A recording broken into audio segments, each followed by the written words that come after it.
Assalamualaikum warahmatullahi wabarakatuh. Saya Heru Widodo akan menjelaskan tentang moluska. Moluska itu berasal dari kata molluscus yang berarti lunak, dan moluska adalah hewan yang berbentuk lunak.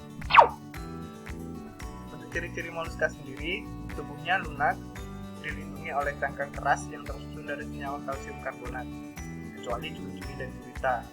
Itu cangkangnya sudah tereduksi.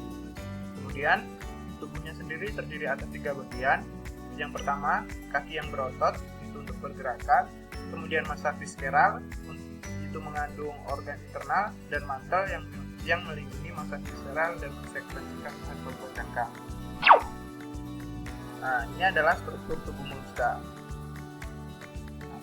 Kepala, mulut, radula, mantel, cangkang, kaki, lambung, massa visceral, anus, rongga mantel, insang. Ini diwakili oleh siput. Kemudian klasifikasi moluska. Moluska dibagi menjadi 5 kelas, yaitu Amphineura, Gastropoda, Scapupoda, Palesiopoda, dan Cephalopoda. Amphineura.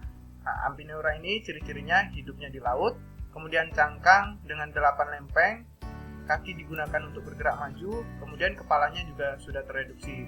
Contohnya adalah cinton. Ini adalah gambar. Kemudian gastropoda. Gastropoda juga ada hidup yang di air laut, ada yang hidup di air tawar atau di darat. Tubuhnya simetris, umumnya bercangkang melintir. Pada beberapa spesies ini memiliki kaki untuk lokomosi atau pergerakan. Kemudian mulutnya memiliki radula.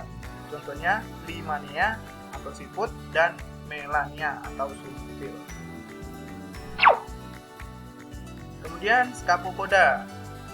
Scapupoda ini hidupnya di dasar perairan terpendam atau dalam pasir lumpur. Hewan ini mirip berbentuk gading, namun memiliki ujung yang terbuka. Contohnya Dentalium vulgare. Nah, ini adalah gambar Dentalium vulgare. Kemudian Palesiopoda. Dengan ciri-ciri cangkangnya pipih atau rata, 2 katup, dan yang terdiri dari 3 lapisan. Lapisan periosteum yang merupakan lapisan paling luar yang tersusun dari zat tanduk, kemudian lapisan peristematik merupakan lapisan tengah yang tebal, kemudian lapisan pankreas yang merupakan lapisan paling dalam tersusun atas zat-zat kapur. Lapisan ini juga disebut lapisan mutiara karena ini adalah lapisan yang menghasilkan mutiara. Kemudian kepalanya tereduksi, insang sebagai pernapasan, sebagian besar dengan menyaring makanan. Mantelnya membentuk sifon. Contohnya Melagrina margaritifera atau kerang mutiara.